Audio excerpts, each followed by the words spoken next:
Hey guys, so today we're going to be talking about logic gates. Okay? So, I'm sorry this video isn't on Hypercam 2. I know this is exactly the kind of video that should be on Hypercam 2, at least in my opinion. I don't know if you think otherwise. Tell me in the comments.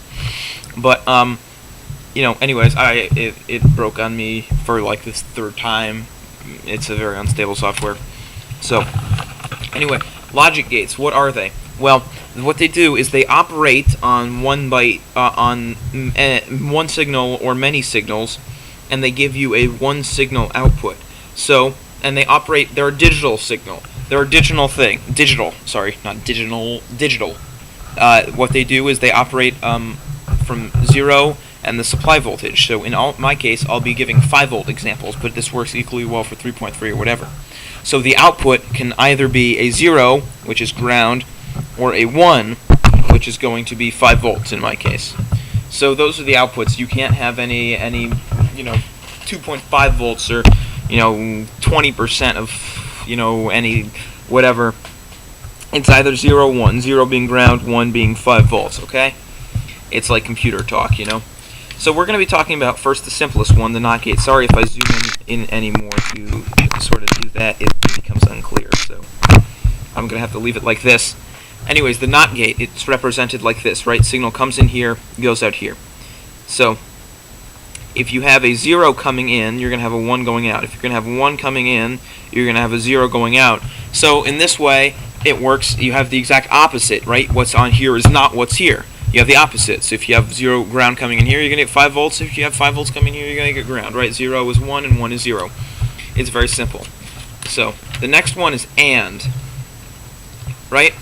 Now AND has 2 inputs. So you input 2 signals and you get 1 signal out. So it's sort of like combining the signals in a way. Now, the way it works is if both inputs are 0, right? If both inputs are 0, the output's going to be 0. If one of them if one input is a 1 and the other is a 0, you're going to get 0. If the other input's a 1 and the other one is a 0, you're going to get 0. Only will it output a 1 if they're both 1. So, say you wanted to have something where only if 2 things were true, as in 5 volts represents true, 0 represents false. Only if 2 things were true would it turn on an LED, right? Well, you could do that because only for an AND gate, only both of them must be 1. Oh, under no other circumstances will this be 1. It will always be 0 otherwise. Then you have sorry, this is tape on the back of it, so it's difficult to move. But then you have an OR gate. An OR gate is drawn like this. So the OR gate, it works like this. If any input is 1, if any of the 2 inputs are 1, then the output's going to be 1. So the only case where it isn't 1 is if they're both 0. If the one of them is 1, it's going to output a 1. If the other one is 1, it's going to output a 1. And if both of them are 1, it's going to output a 1. So an OR gate works as in if any of the inputs are 1s, the output's going to be 1. The only case where it isn't 1 is if all inputs are 0. Now we're going to talk about, let's see, NAND. This is like the reverse AND gate, right? You remember an AND gate?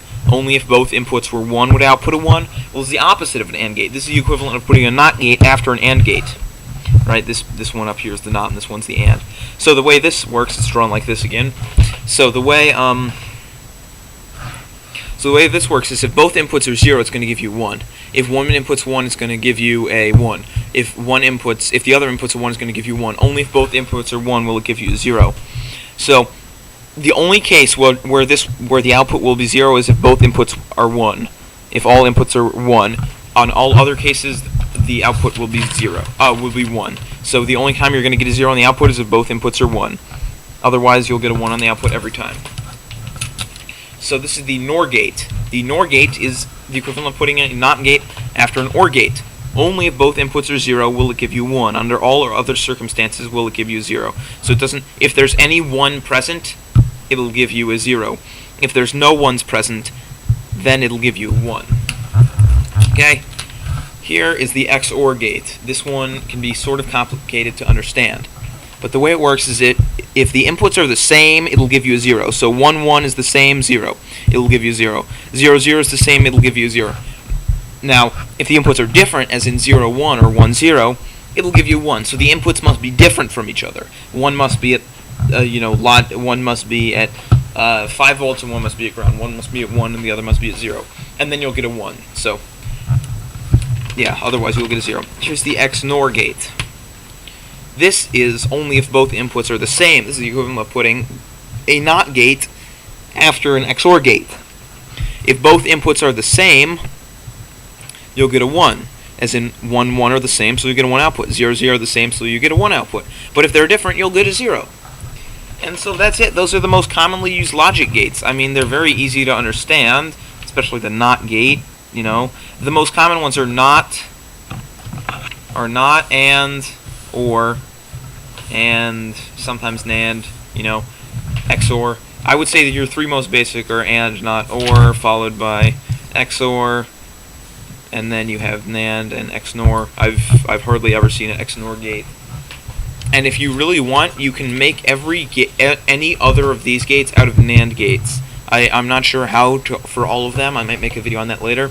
But if you only have NAND gates, you can create all other logic gates out of just NAND gates. So, yeah. So that means that you can also create every other logic gate out of an AND gate and a NOT gate, because a NAND gate is just the equivalent of putting a NOT gate after an AND gate. Anyways, thanks for watching.